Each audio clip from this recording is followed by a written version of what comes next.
Go ahead, Wes. Say it. Say what? Say what? What Say am I it, supposed Wes. to say? Say short song. Short song. Say short song. I didn't know. It's a joke, see? Because when he drops the needle, he plays just the tail end of the song before it, and it was short. Ah. It's one of those jokes that's really funny the first time, and then just keeps getting funnier every time after.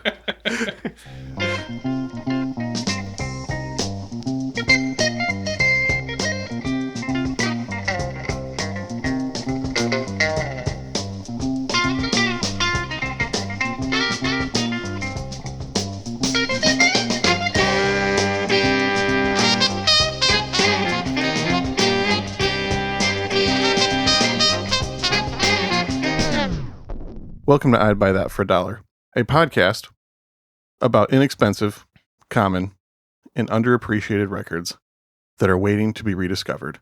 I'm your host, Sean Hartman, amateur sandwich enthusiast. I'm half-assed wood stove installer Jeremy Ruggles. I'm Peter Cook, Ray Davies pronunciation advisor. Oh man, I was literally trying to think of a way to make that my title and didn't come up with anything good and just left it alone. So I'm glad that we were on the exact same wavelength once again there. There we go.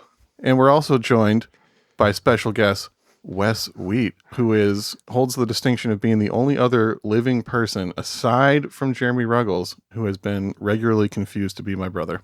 That one works. Hello. And Hello, other brother. Wes, yeah. I was just trying to think of like what some of your other distinctions are. You were a radio station DJ at the same college station that Peter and I were at. I was for about 9 years, I think I did.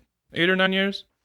Solid run. Yeah. I was Captain Zelato. I originally was on at 2 a.m. to 4 a.m. Wow. Then I was on 3 to 5 on Mondays. And then I did, what was my show called? Oh, The Show Never Ends Until 2.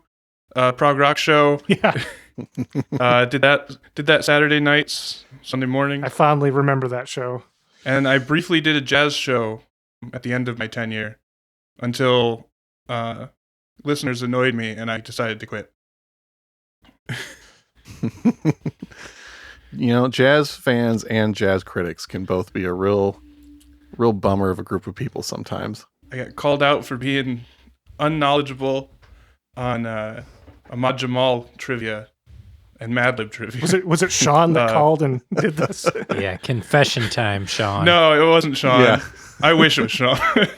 I wouldn't have quit if it was Sean. I would have put him on the air. Yeah, exactly. You should have put the other guy on the air too. Yeah. What do you do nowadays, Wes? Nowadays, I am a film student at DePaul in Chicago. Is there a record you wanted to talk about this week with us? Wait, what if we talked about the weather instead? We could talk about the weather, but I'd rather talk about a record. It's cold and rainy out. It is. It's cold and rainy, right, guys? You know where else it's cold and rainy all the time? Where, Jeremy? England. England. But what does England have to do the with United this record? Kingdom? I don't know. I can't. It's on the tip of my tongue. Well, why don't you give the people what they want and tell us what record we're going to talk about? Hey. I'm not hosting this app. Somebody else says it. Well, I'll do it. We're going to talk about the Kinks, everybody. We're going to talk about Give the People What They Want. Oh, their 1981 hard rock album? Arena rock album? You got that right. Finally trying to break into that American fan base by giving the people what they want. It had already broken into the American fan base at this point. Yeah, that's my true. friend. This comes after Low Budget, their 1980 album. You know what? I couldn't decide where to bring this up, but I'm just going to go ahead and just put it out there right at the beginning. This is my least favorite record that we have done on the podcast to date. Wow. Now I feel bad. Yeah. I like almost everything we've ever done in here. I'm not that picky. And I'm not even going to say that this is a bad record. I just have not been able to get into late period Kinks yet. There are 3 songs that I genuinely like on this record, and we are only going to hear one of them tonight. Oh, wow. Well, that'll be interesting to see which ones stood out to you. I was going to say, I'm excited to hear which ones he does like. And Yeah. which ones, yeah. Foreshadowing. Well, we'll get into it with the single that was released off this came out on Arista, the label. Do we remember who's behind the label Arista from a previous episode? I do. Yeah, that producer that keeps getting mentioned. I know we can't get away from Clive Davis. This was his label. Mm-hmm. And this was the Kinks' 19th studio album. It was their 4th album on Arista. We said it was released in 1981. That was in the States. It didn't come out in the UK until 1982. So they're definitely hitting that American market strong at this point. And we're going to go with the lead single in the US, which is the song Destroyer, which I would say is probably the best known song off this album. And I'm ready to do it if you guys are. Let's hear that song.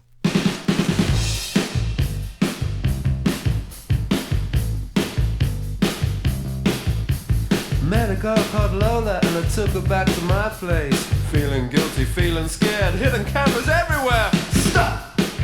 Hold on. Stay in control. Girl, I want you here with me, but I'm really not as cool as I'd like to be. Cause there's a red under my bed, and there's a little yellow man in my head, and there's a true blue inside of me that keeps stopping me, touching you, wanting you, loving you. Paranoia, the destroyer. Paranoia, the destroyer.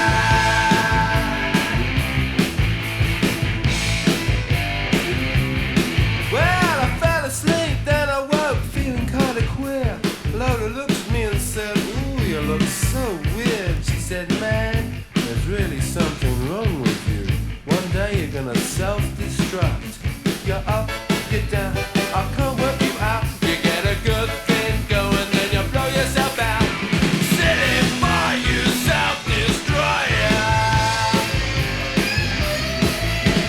Silly boy, you self-destroyer. Silly boy, you got so much to live for, so much to aim for, so much to try for. You blow it all with paranoia. You're so insecure, you self-destroyer. I believe on one of our very early episodes, the Spirit episode, I mentioned that I'm a big fan of when bands, artists do a callback to previous songs of theirs. And of course, I'm sure that everyone caught on to the fact that that references two previous Kinks hits, both All Day and All of the Night, kind of the riff from that. It's all based around that, as well as, of course, lyrically, it references back Lola, calls back Lola. Mm-hmm. See, I'm usually turned off when bands do that. So it's funny that we dislike and like this song for the same reason. I think it's clever. All right, that's fair. Again, I'm not going to make any attempt to like try and get people to agree with me on this. I want everyone to love this record. I can't yet. Maybe someday, but not today. Well, so I guess it's worth asking. And Wes came to this episode. I think I posted this in our I'd Buy That for a Dollar group on Facebook, and Wes commented that he'd like to guest on this episode if we talked about this record. And what is your guys' background knowledge on the Kinks? Like, what albums do you like? What albums do you know? I went to high school and then hung out with some dudes in college that all really, really liked the Kinks. And I just kind of absorbed their music third hand, but never really got that into them. But I'm fairly familiar with like Village Green and Arthur, and know all the like early hits. But honestly, I knew this song that you just played, but I had no idea that it was the Kinks that did it. Well, yeah, this is not your hipster friends Kinks, that's for sure. No. This is definitely a different formula. Sean, how about you? So I love the Kinks. It's a band that I feel like I've enjoyed their music since the first time I heard it. However, one thing that I often do with records is I don't usually go out of my way to listen to records that I don't own. So there's a lot of Kinks material that I'm very underfamiliar with that other people I know like hold in high regard. Like, I've really not listened to Arthur that much because I've never got a copy for myself. I've also really not listened to Muswell Hillbillies, and I know that's a big fan favorite for some people. But let's see, I own Lola vs. Power Man, Something Else, Live at Kelvin Hall, Kinda Kinks, Kinks Size, and Kinks Kingdom. Okay. Those are the ones I'm most familiar with. So, mostly all within their first 10 years or so. Yeah. This is one of those bands that all of their, like 60s and early 70s stuff is kind of shockingly difficult to find in the States for how popular this band is. And I'm sure you guys will get into the reasons behind that a little bit more later on. All right. Wes, how about you? Yeah, my story is basically the same as Sean's, where I know a handful of albums fairly well, and then I just don't know a lot of the ones I'm most familiar with. I do have a copy of Arthur, Lola and Power Man, and then it's it's the '80s stuff, because my actual introduction to the Kinks beyond the hits from the '60s and the early '70s was my dad was a part of one of those CD clubs where they send you a CD every month, and he would use his credits with that to get CDs, and he got by accident 2 copies of Low Budget, the album preceding this one, and he gave me one of them, and I actually I really liked it, and I've listened to that album probably the most of all Kinks albums, which is probably the least cool thing to say as a Kinks fan. Like, oh yeah, my most listened Kinks. I think it's the most cool. But I stand by Low Budget. I think it's a solid album.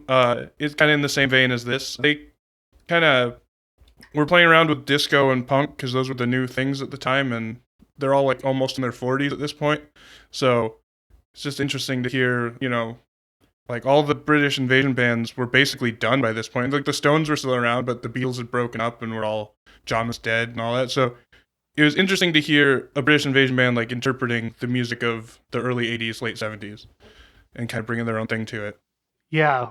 Well, especially because the Kinks, as far as hard rock punk, they kind of, in some ways, invented it, with You Really Got Me and All Day and All the Night. Of course, you probably know Dave Davies, Ray's brother, the brother of singer-songwriter Ray Davies. Dave famously slashed the speaker on his amp to get that distorted sound, which I'm not saying he invented distortion, but as far as how much distortion was on the guitar on a track, I'd say that was a definite increase with those early hits by the Kinks. They kind of paved the way for a lot of that stuff. And then by this point, they're following trends instead of leading them. Right. Yeah, I'd always kind of wondered why they took such a weird hard rock, arena rock turn. And then when I was listening back to this record, I kind of made that connection oh yeah, they were really considered kind of the front runners of punk in a harder rock band in their early days. It's just nowadays, so many decades removed, we just think of it as pop music, and you don't recognize that harder edge that was more apparent at the time. Yeah, definitely. And they went on a 15-year, well, maybe not that long, but a long stretch of concept albums that were not very punkish at all. Yeah, well, yeah, the stuff that people hold up high in high esteem is very much not the rock and roll that we think of them starting. So my background with the Kinks, I had a lot of friends who talked about them in my early 20s, and I was aware of a handful of hits, obviously, the ones that everyone knows. I picked up a copy of Something Else on CD when I was probably about 23 or 24. Someone had told me that it was in the same vein as Rubber Soul or Revolver as far as how important it was. And it didn't initially really land for me. Waterloo Sunset, that song obviously stood out. Maybe a couple others. After a few years went by, I just happened to be driving somewhere on a trip and had it in my car and listened really closely to the lyrics of the song Two Sisters on that. And, realized that Ray Davies was writing about really unconventional things to be hearing in a rock song from what would be in the rock pop vein in the mid to late 60s. And I started listening closer and closer to all of his lyrics, started checking out more albums, and became absolutely obsessed. Checked out Village Green, checked out Arthur, the ones that people always hold in high esteem. But of course, when I started looking at LPs again, going into the record stores and picking up records around 2006, 2007, I would say, the only things you could find were these late 70s and early 80s Kinks albums. And they were always super cheap, $3, $4, $5, especially at that point in time, about 10 or 15 years ago. And so this is one that I picked up relatively early on, and it clashed completely with the rest of the stuff that I was listening to as far as their catalog goes at the time. But I'd still throw it on from time to time. And after a few listens, I started to notice that there were still some really good songs in there, that, Ray Davies was still an incredible songwriter, even when going into territory that I wasn't really that interested in musically. And so I kind of have this one was an early Kinks album for me. Some of the songs I have a fondness for. I'm not going to say that front to back I love this album. Are you sure you don't mean back to front? I guess, Wes, how do you feel being the one that wanted to talk about I this? think overall, I love this album, but there are definitely tracks on here that aren't as strong. Predictable's not that great. Back to front, I can barely remember. I think the chorus is a little bit catchy. The songs that I do like on this album are enough to make me recommend it highly, especially because you're not going to pay that much for it. Yeah. I bought a second copy recently because I left mine at my parents' house when I moved out to Chicago. So in Chicago, records are too expensive, so it was $7, but I felt perfectly fine paying another $7. And I think my other copy I paid about that in Kalamazoo. It's just Chicago's record prices are ridiculous sometimes. Every now and then you'll get a good deal though. Yeah, I'd say that's just indicative of vinyl prices going up, because I think I paid $4 or $5 for my copy at most. Well, let's talk a little more about Destroyer, the song that we listened to. That was a hit. It reached number 3 on the Billboard rock charts, and minor hit on the Billboard Hot 100. It reached 85. I still feel like I hear it a lot of places, or I hear it referenced. A lot of people seem to know that song. Of bands with K.I. and a song called Destroyer, it is the better one. Because Kiss sucks. Yes, on that we can agree wholeheartedly. Hey, do you guys want to know what my favorite song on this album is? What's your favorite song on this album, Sean? Predictable. Oh, man. Oh my gosh. Well, how predictable. Yep. There's something for everybody on this record. There may just not be a lot of it depending on who you are. Well, and that's the thing is, a lot of these later Kinks records, and I haven't listened to all of them, they're not as strong as their 60s stuff and early 70s stuff. But I feel like there's songs for everyone on them. Someone's going to find something they like. Ray Davies is a diverse and strong enough songwriter that you're going to find something you like on his just about anything that he's ever put out. Something worth noting is just as far as the lyrical content of that song, there seems to be, in just doing some research, there seems to be a debate about what exactly that song is about. You see the narrator looking at his own self-destructive tendencies, and some speculate that it's about drugs and drug use, and people think a lot of the different colors that he mentions in there are different drugs. But it's worth noting that Ray Davies has been diagnosed with bipolar disorder, and he was diagnosed in 1973. And I guess his creativity is fueled by bouts of mania and hypomania. There's that line in that song, "You're up, you're down." And of course, people think with paranoia, people might think like paranoid schizophrenic. And it's very important to distinguish that bipolar disorder and schizophrenia are two very different things.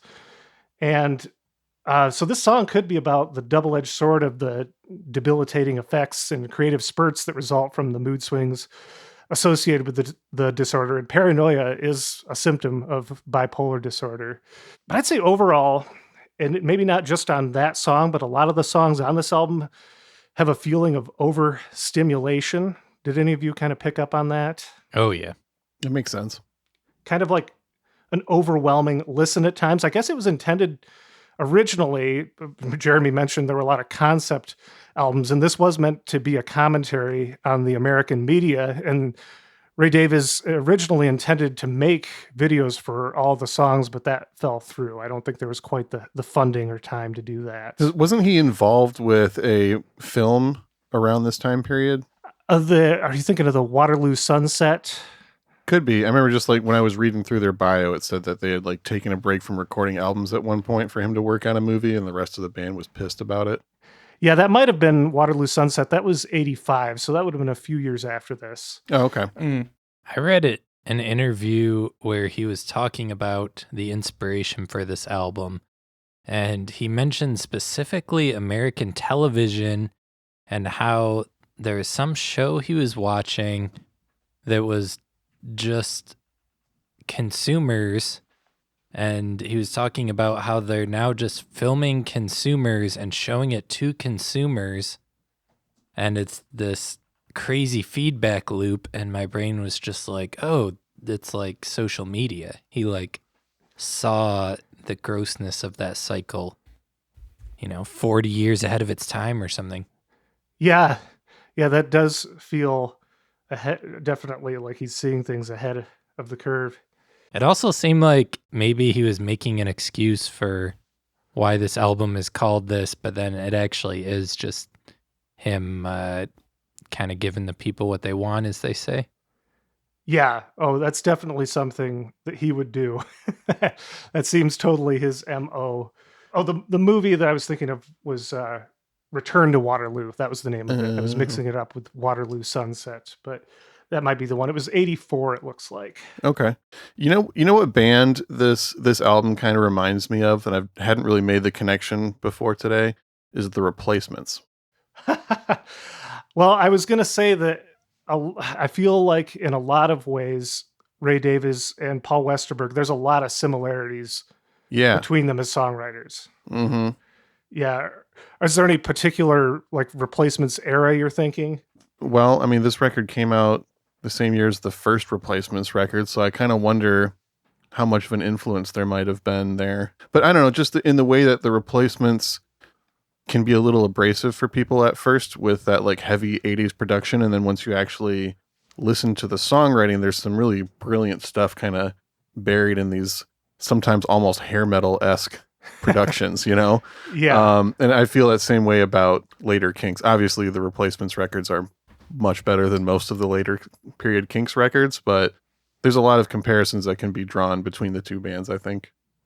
Yeah, I mean, I remember being kind of put off when I started listening to the Replacements by some of the more like butt rock sounding songs. Totally. On their records, like one Dose of Thunder, I think, on Tim.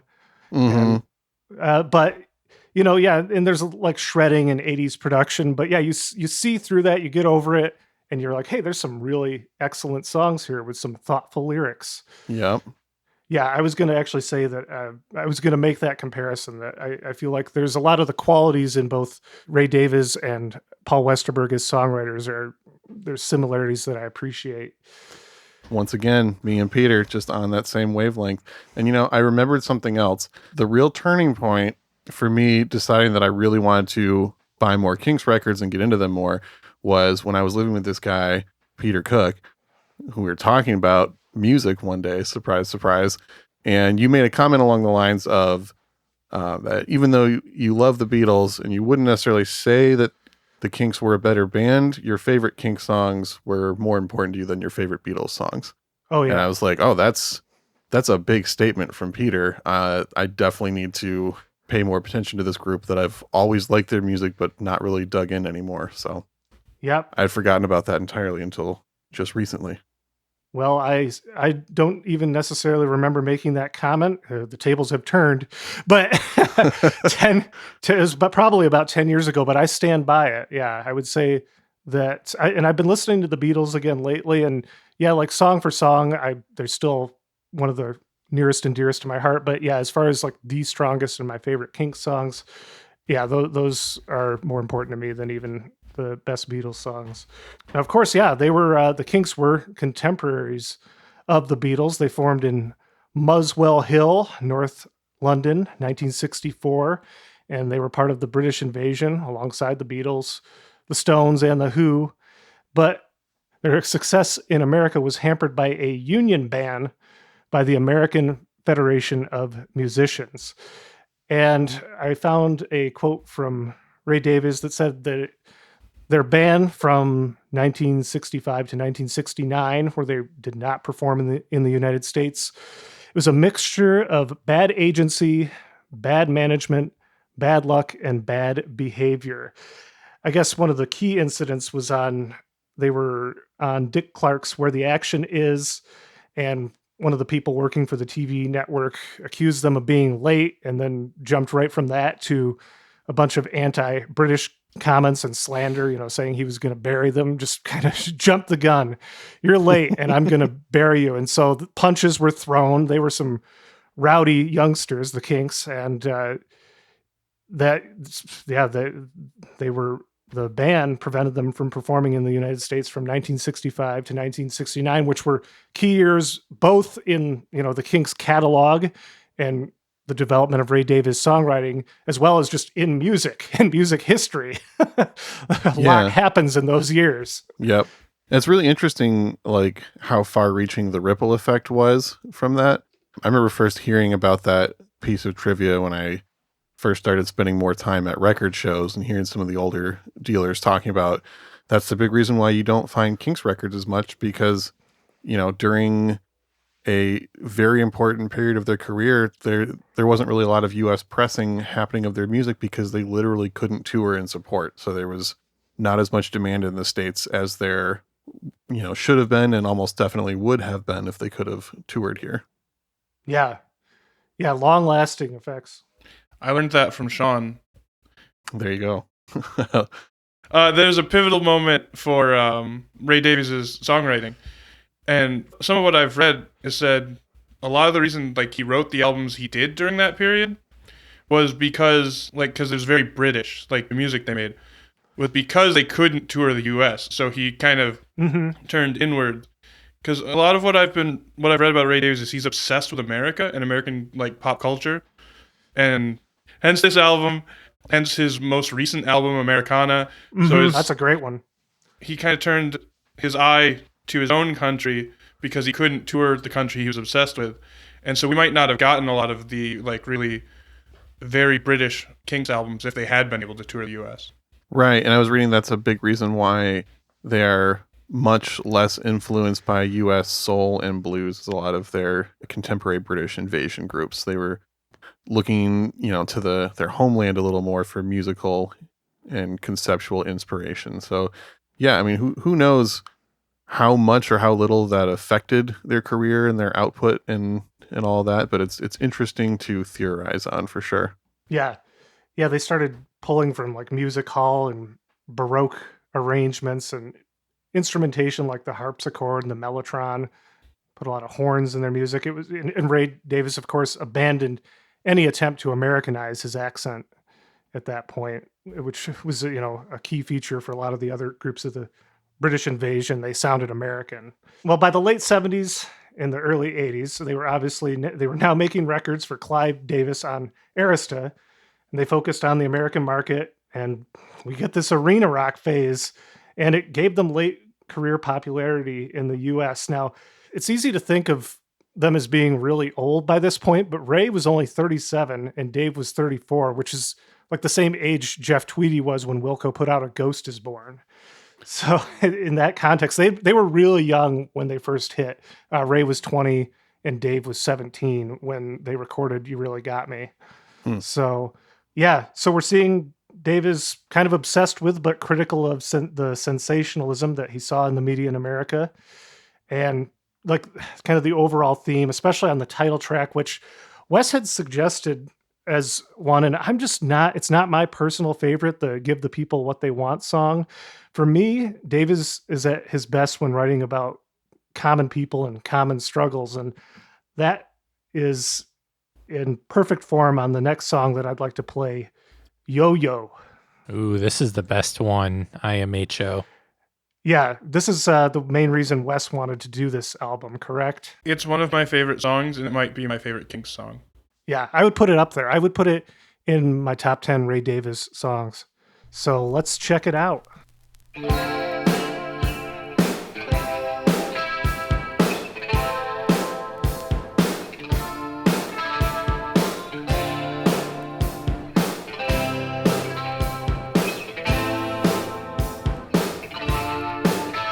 There are many different people living double lives. One for the office and one that they take home to their wife. He sits in the armchair, watches Channel 4, with his brains not expected home for an hour or more. He's still drifting to and fro like a yo-yo. The wife is in the kitchen, fixing her old man's tea. She's thinking to herself, he's not the man that married me. Yeah, yeah, yeah, yeah. They used to laugh together, now he's never at home. Now she's fighting back the tears, she can't even laugh alone. She's just sitting by the telephone like a yo-yo. You needed me when you were crying. Now you're laughing, I'm the last thing on your mind. First you love me, then you don't. I'm up and down like a yo-yo. Yo-yo. Oh, you thought you knew me really well. With people like me, you never can tell. You can only guess which way I go. You got me sauce, but you don't know. I'm a yo-yo, just like a yo-yo on a string. I'm a yo-yo, little child playing with a yo-yo. Yo-yo. All right. I don't like that song either. It might be your guys' favorite, but I can't get into it. Now, here's the things that I do like about it. I think that's a really good example of how good Ray Davies is at having a song kind of subtly unfold as it goes along and become more interesting as it goes. Yeah. I think that song keeps getting better the farther you get into it, which is kind of cool. But I don't know, there's just too many elements that are just fully not my thing. I can't really get into that song. When I was listening to this album, the first two tracks I thought were okay. And then I really liked Killer's Eyes and Predictable. And then, Killer's Eyes is really good. yeah. That's And then good. added up Destroyer and Yo-Yo. I was like, all three of these songs suck. I don't know if I can get through the rest of this album. Oh, wow.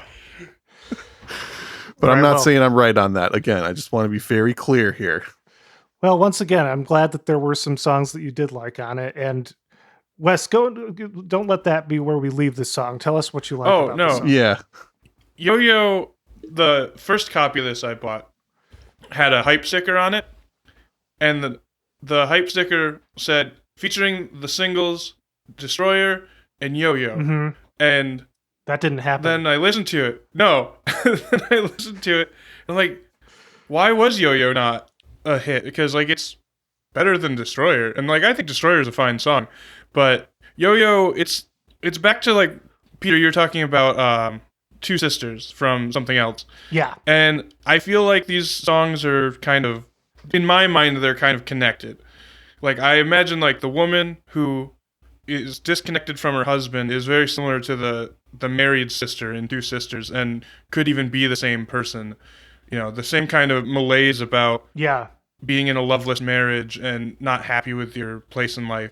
And I just think the lyrics of the song are really, really good about just like the more I listen to it, the more things pop out at me. I like the line, "You needed me when you were crying. Now that you're laughing, I'm the last thing on your mind." I just think that's a really striking lyric, and just the way it's weird because like the song starts talking about individuals, and then it becomes more. It sounds more like it's about Ray Davies.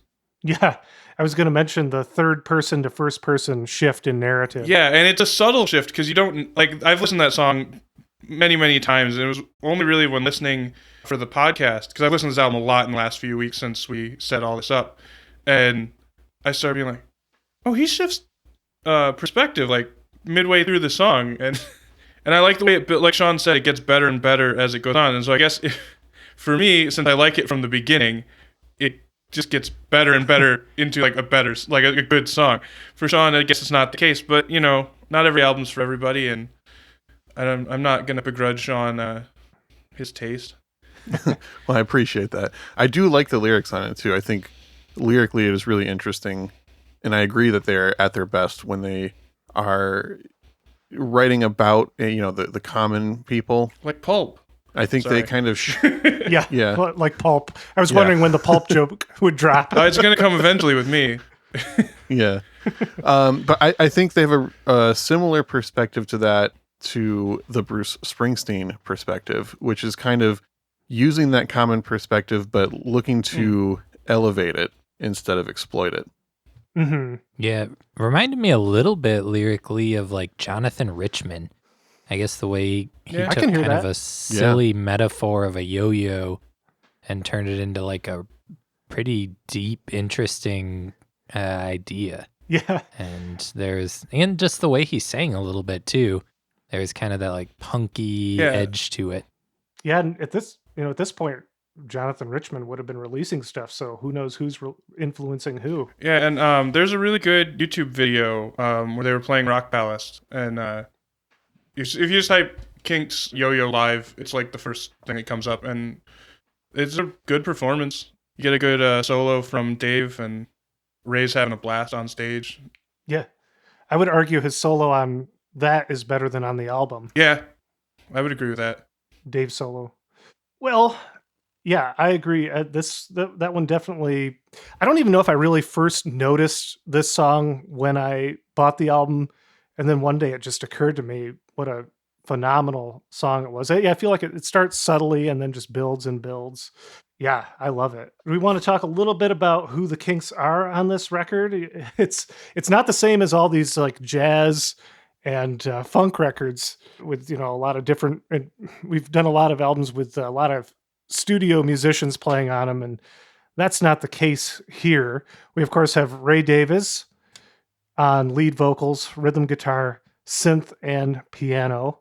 His brother Dave Davies on lead guitar, backing vocals. There are no Dave songs on this album, and Dave does occasionally. He was not happy about that. I imagine. I watched a bit of the biography channel video on them on YouTube. I just skipped to the part that talks about the late 70s and the 80s, and Dave was not happy that he didn't get to write songs. Yeah. The more I saw of like the two of them in interviews and stuff, it felt like they were their generation's Gallagher brothers. But oh, absolutely. Yeah, their spiteful sibling rivalry just precedes them. Proto Oasis, as they say. much like were you saying Ramsey Lewis the other? No. Oh no, it was Earth, Wind and Fire. Sorry, I've been listening to a lot of your. There's a joke. He appreciates that about you. I do want to clarify something about that Earth, Wind and Fire with the What's the Story, Morning Glory. You can cut this out, but they probably got the phrase from the musical Bye Bye Birdie because it's prominently featured in one of the songs. The Tell the Story, Morning Glory. Yeah, What's the Story, Morning Glory. Yeah, but let's pretend they got it from Earth, Wind and Fire. Yeah. Trevor had proposed that theory, which I thought was pretty funny. As a listener, I thought it was funny too. So. Oh, good. I'm glad that we're getting the laughs. Glad we're giving the people what they want. Yeah. Woo, bring it back. So, of course, we have original Kinks drummer Mick Avery playing on here. We do not have the original bassist, Peter Quaife. We're several bassists removed from him at this point. We have Jim Rodford. He'd been with the Kinks since 1978 at this point. He had played with Argent prior to that. He's a cousin of Rod Argent. Yeah. Of course, from the Zombies. I guess Jim Rodford later played in some Zombies reunions. And on keyboards, we have Ian Gibbons. He had been with the Kinks since 1979 at this point. And he also played in Dr. Feelgood. He played with Susie Quattro and Randy California from Spirit. There are a few people that he's played with. And one more person on this record to mention. On guest vocals on 4 songs, we have Chrissie Hynde. It's true. Oh, yeah. Oh, that makes a lot of sense. She and Ray were in a relationship at the time, and they ended up having a daughter in '83, which I did not realize that Chrissy Hynde and Ray Davies had a daughter together. I was unaware. So it's news to me. Yeah, and I'd like to play a song that she is prominently featured on. You can hear her very well on Add It Up. Sean's not going to have a good time. I know. We're not giving That's fine. not giving the hard bargain what he wants. I'm just glad Jeremy isn't left out with me and the hater. He's not the only one. Sometimes other people dislike things too. It's not just Jeremy. I don't hate this album. Well, I'm saying you've hated more albums than either of us so far. Wow. It's not Right. that many. I know. It's going to throw me under the bus, huh? Actually, have you disliked any records we've done other than the 10cc one? I don't think there's been an album we've done that I've wholly disliked like that one, no. Okay. There's like albums where I'm like spotty on, but Yeah. All right, so we added it up and it was 1. Let's add it up again. All right. Well, Jeremy and I are 1 for 1 now. Peter, are there any records we've done that you didn't like? Peter hates Earth, Wind, and Fire. No. He just is too polite to say it. Yeah. Yeah, that was atrocious, but everything else I've dug. He didn't want to insult the guest. Sean's fine with it. All right. Now, Jeremy and I have to work extra hard to find a record that Peter doesn't like. Yeah, why don't you bring a Pearl Jam album? Gross. No way.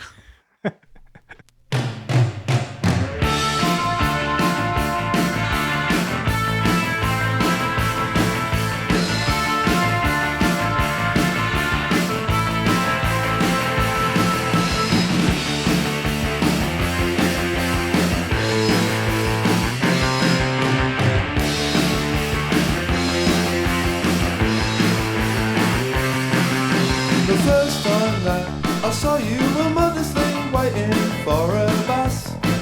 Now you're driving round in hired limousines and you talk so upper class. The cost is high, but fun is not the only price you ultimately pay. Add it up, you may have lots of money, but you lost me on the way. Add it up, oh, add it up.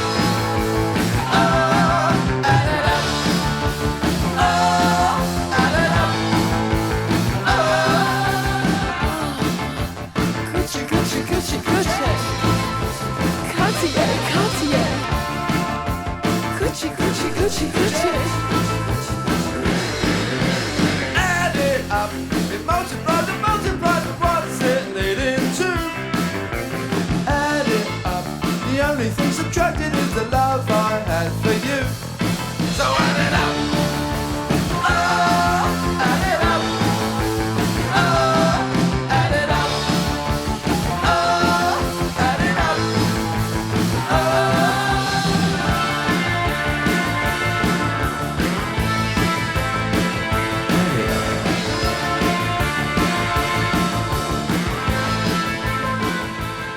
Fucking love Billy Idol, boys. That was No. Billy Idol covering the Violent Femmes, right? yeah. Yeah, And yeah. Cure guitar guy. Yeah.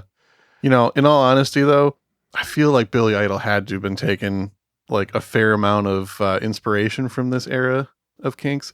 And also, they totally would have been marketed to like the exact same audience in the mid 80s. What year did the Kinks have their big MTV hit with Come Dancing? I think that was 83. 83. Okay. Well, you want to know what came out in 83? Rebel Yell. Yeah. And it's funny because that was the Kinks kind of returning to that more traditional British sound. That was them going away from this rock and roll. You know? Right. And, you know, it's really interesting how people who were the exact right age when that came out know that era of Kinks better than the early stuff. I have met people like that before. I don't know if you guys have ever encountered that. My dad Yeah. only had this era of Kinks records in his collection. Yeah. I remember talking with my uncle about music at one point, and someone mentioned the Kinks. He's like, oh, what was that one Kinks song I really liked? And I was naming off all the obvious hits, you know, like Lola and All Day and All the Night. He's like, no, not that song. Come Dancing. Like, what fucking song is that? I like Come Dancing. Yeah, I played. I was like, this isn't bad, Yeah. but like, why is this the only Kinks song that someone would know? Like, it just kind of blew my mind. But looking at their career trajectory and everything, it makes sense now. Yeah, that one, I worked at Lowe's for a decade and heard that song every single day. Oh wow. And it was, you know what? The thing is, you'd think that you hear a song that much that you'd hate it, but it was like my one opportunity to hear Ray Davies every day working in retail. So I actually have a fondness for it because of that association. Yeah, actually, Wes, when we were talking about what songs to feature, he suggested this one because of it sounding new wave, it kind of being the most new wave song on the record. I actually thought it sounded a little bit like the Clash.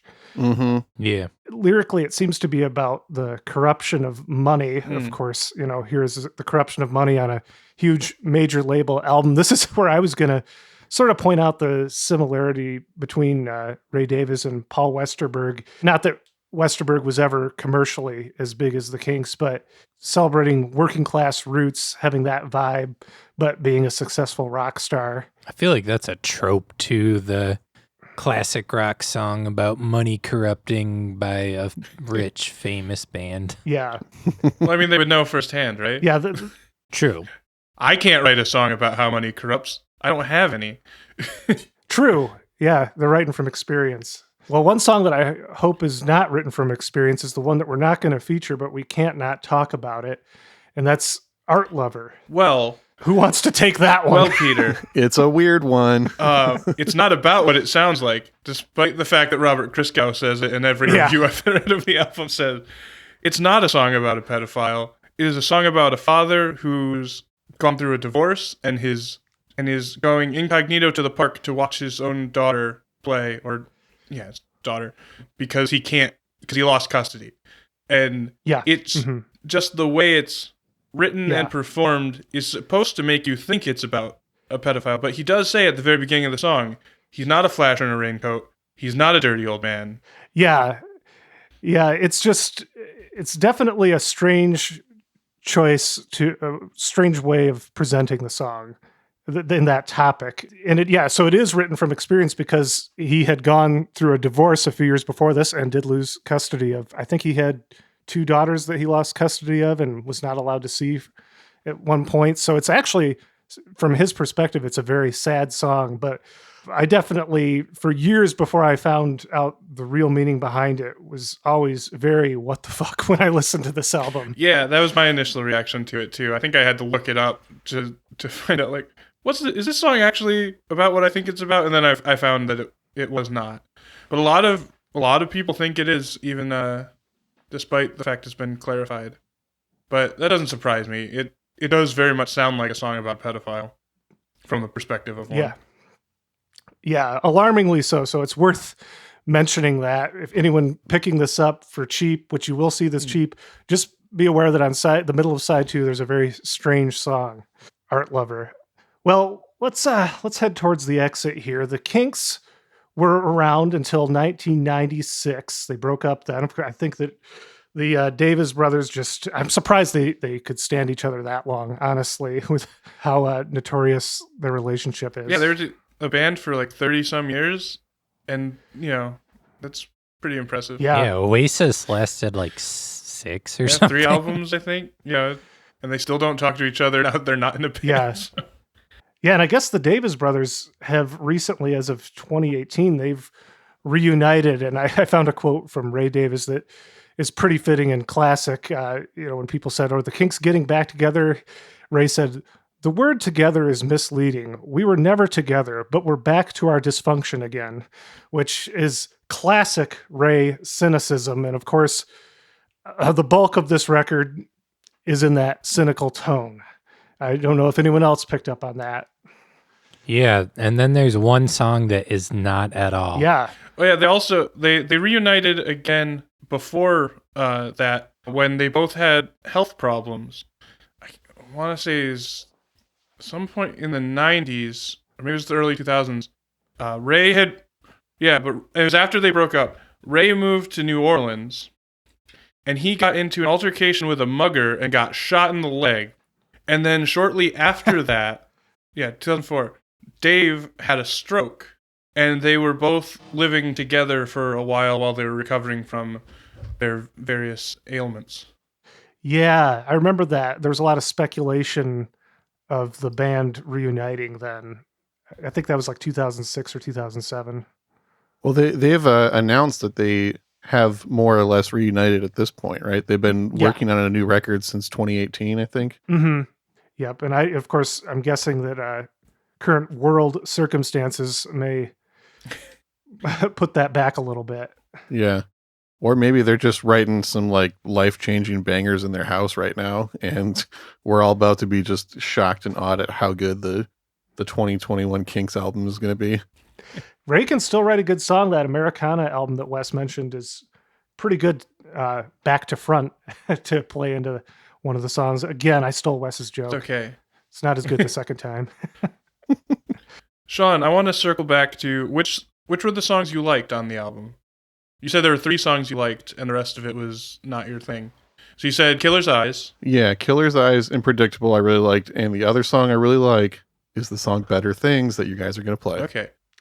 Killer's Eyes. I was listening to this walking home from work the other day, and I noticed the drum sound on that was reminding me of Peter Gabriel's Intruder.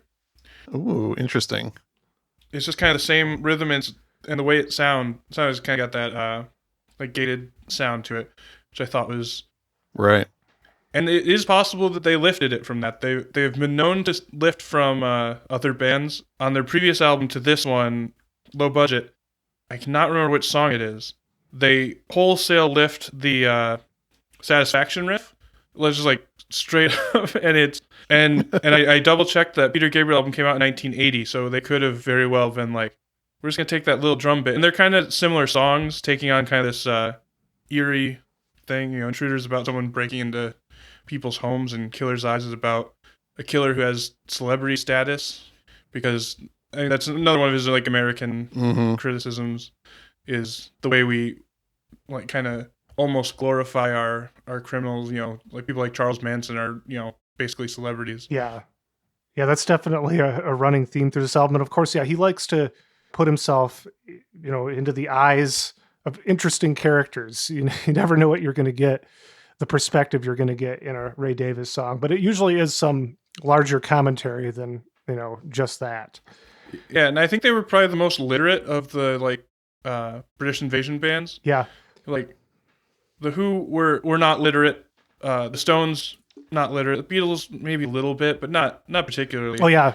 And I don't mean that in like they couldn't read or write. I just mean they weren't as much about like character and highbrow references and the like.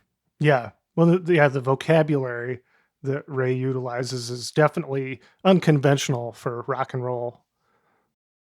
I've gone quiet. I don't know. I heard some laughing. I don't know if we lost everyone. I'm here. I laughed a little because I just had an image of Keith Richards like kind of sitting over a book and looking at it confused because he like can't read. I can't snort this. I've read Life, Keith Richards' book. Of course, I'm sure that to some extent that was ghost written or as recalled to so and so, but it was a good read. It was an interesting read. I'm not even like, I guess as far as I didn't even plan to do this, but if I had to rate, if I was rating from favorite to least favorite, as far as the big four of the British invasion, it'd probably be, it'd be hard. That'd be a tough one. It might depend on the day, but I don't know. It might be Beatles, Kinks, Who, Stones, but I still really love the Stones. Like I've come to like them more and more, especially. I don't know if all of you want to go through that. That might Stones, Kinks, Who's, Beatles. It's a bold. That'd be yours, choice. Jeremy. Sean? Yeah.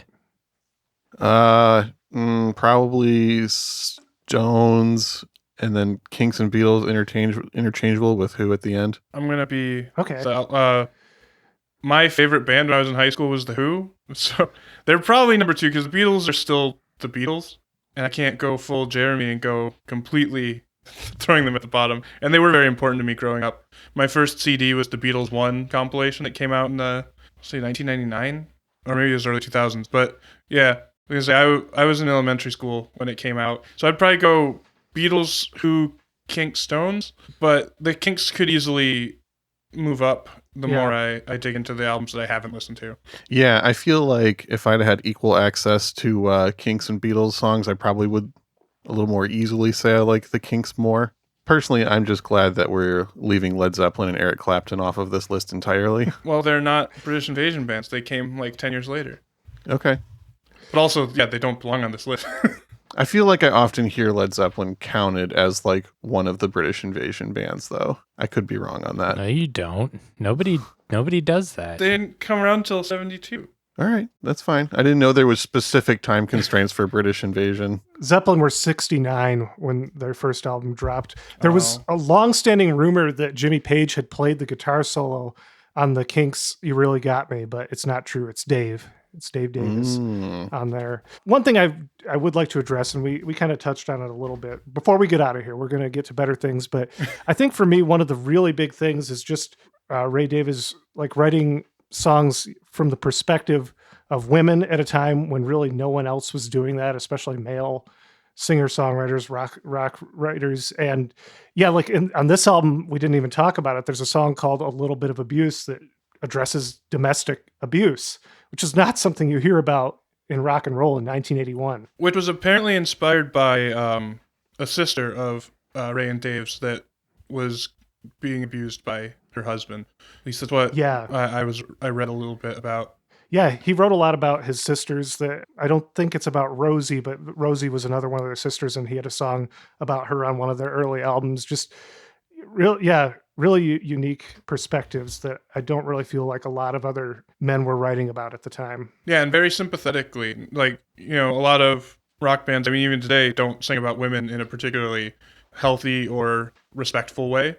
And I think, for the most part, the Kinks do. Yeah, definitely. Well, I'm ready to leave on a note of optimism with better things. Of course, always you can check us out on Instagram and Facebook. You can subscribe to our Patreon, patreon.com/I'd Buy That Podcast. And the link is in the show notes as well. Any of y'all got anything else or anything you want to say about it? We should talk about better things, because for me, we talked about all that cynicism, and this leaves things on a note of optimism, which Jeremy, I'll just get to it. I'll say it for you, Jeremy. You can say your piece more, but Jeremy, before, when we were first setting up, said that for him, it feels false because of all the cynicism that comes before it. It doesn't feel earnest, which I've never had that feeling when listening to this. I feel like it's what Ray doesn't want to leave you in that cynicism that he used to address a lot of problems in society. He doesn't want to leave you feeling that down like that. So, I mean, to me, it's real, but tell us how you feel, Jeremy. I think he should have stick to the gambit, just stuck with it, not tried to tack it on at the end. Just make a Nebraska. Every song is a bummer. Yeah, don't like... Well, I don't know. To me, it feels like movies where like things are going bad, or like a scary movie where everyone's dying, and then at the end, like everything turns out good. And it's like, no, that's... Give the people what they like want. Weird Hollywood. It's like the... Want to keep the customers happy kind of vibe that I don't like. Yeah. The Tony Scott ending of True Romance versus the original Quentin Tarantino version, which no one knows what I'm talking about. I guess my my counter to that would be, I don't think Better Things is an uncynical song. I think, because it's not saying things are going to be better. It's saying, I hope things will be better. And I hope. Like, I think even people who have a more pessimistic worldview don't want the world to be worse. They want things to be better. They just realize that they aren't currently. And so I think, he's saying, I want things to be better, but they aren't necessarily. I hope tomorrow brings you better things. Because what's the point of bringing up all the shitty stuff in the world if you don't have some sort of hope to change it? Like, that was a criticism Bob Dylan got a lot, was like, you write all these protest songs, but you don't offer any solutions. It's like, that's not my job. But at least, I'm starting the conversation. Ray is trying to Getting say, it out there. yeah, things suck right now, but if we all do our part and try to make things better, maybe they will be. And I don't know, right now, with the way things are going, I can kind of get behind that message. Shit sucks, but let's try not to make shit suck in the future. It's very fitting. Hell yeah. Yeah. I feel it's very apt for the way the world is right now to end on this one. So, real quick, I have not made the Spotify playlist in advance for this episode, but I've been making a list of artists that I will likely include on there. If you guys want to hear the list I've got real quick and maybe add a few. Yeah, let's do that. So, I was thinking The Jam has some similarities to this group. The Jam, yeah, makes sense.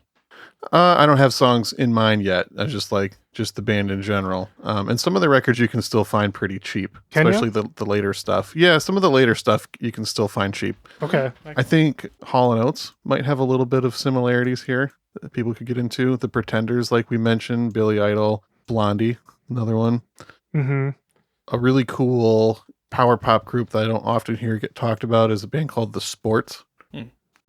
They had a minor hit with a song called Don't Throw Stones. Okay. I'm not sure I'm familiar with them. Yeah, well, that's a band I've kind of had on the back burner if I want to do an episode on them at some point, but I think there's some similarities to this record. Peter Gabriel, like we mentioned, Cyndi Lauper, I think is a really good one. Okay. Another group that is extremely cheap but has some pretty good songs, The Knack. No, yeah. It's sometimes when I would talk about the Kinks, people would say, "Yeah, my Sharona." I'm like, no, that's The Knack.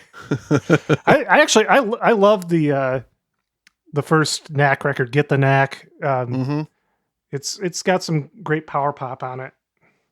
Yeah, and then the last thing I put on the list, another power pop guy that I think is pretty cool, Nick Gilder. Nick Gilder. I've heard of him. I haven't listened to him though. I see his stuff around. I was thinking you could pop some Marshall Crenshaw on there. Ooh, that's a good one. I would do that. There's a track by Golden Earring that I think would fit on there called Ce Soir, Kill Me. It's from their album Switch. Okay. Yeah, Golden Earring had a similar thing where they started really early on, but the early records are almost impossible to find in the US, and by the time they made it here, they were transitioning into a hard rock band. So that is a very good parallel to this. Yeah, and the song kind of hits the same kind of notes as like the Give the People What They Want track, which I know Peter's not the biggest fan of, and John didn't like, but I didn't like it either. I figured.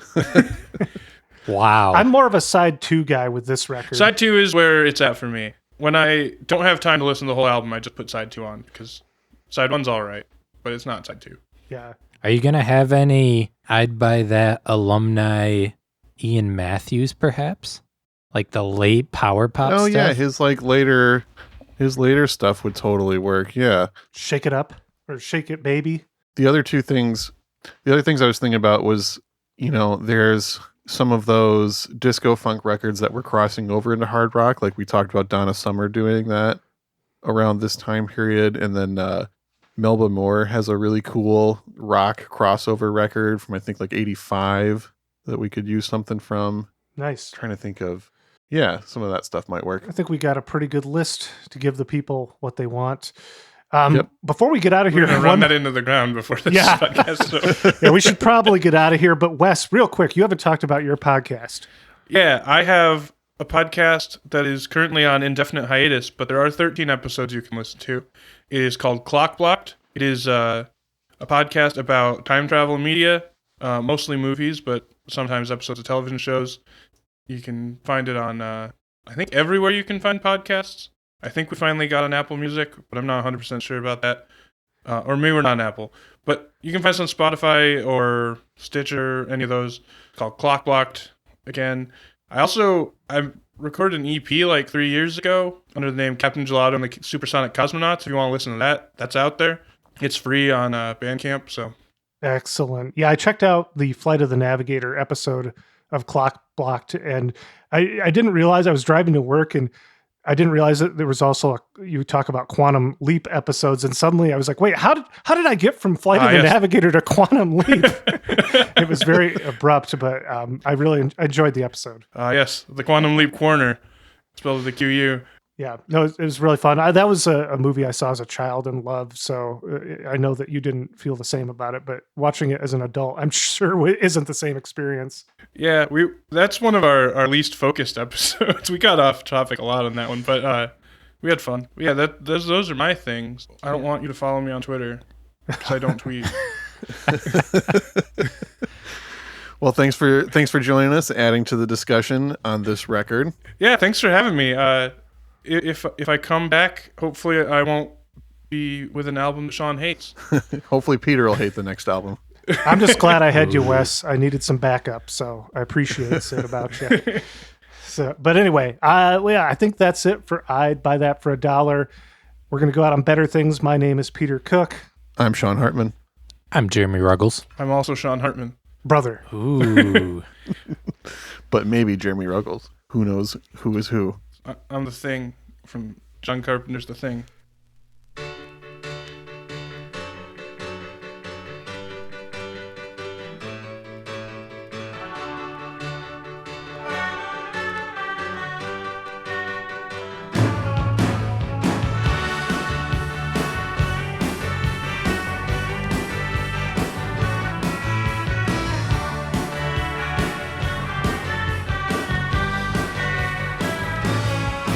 Is wishing you the bluest sky and hoping something better comes tomorrow. Hoping all the verses rhyme and the very best of chorus as to follow all the doubt and sadness. I know that better things are on the way. Is hoping all the days ahead won't be as bitter as the ones behind you. Be an optimist.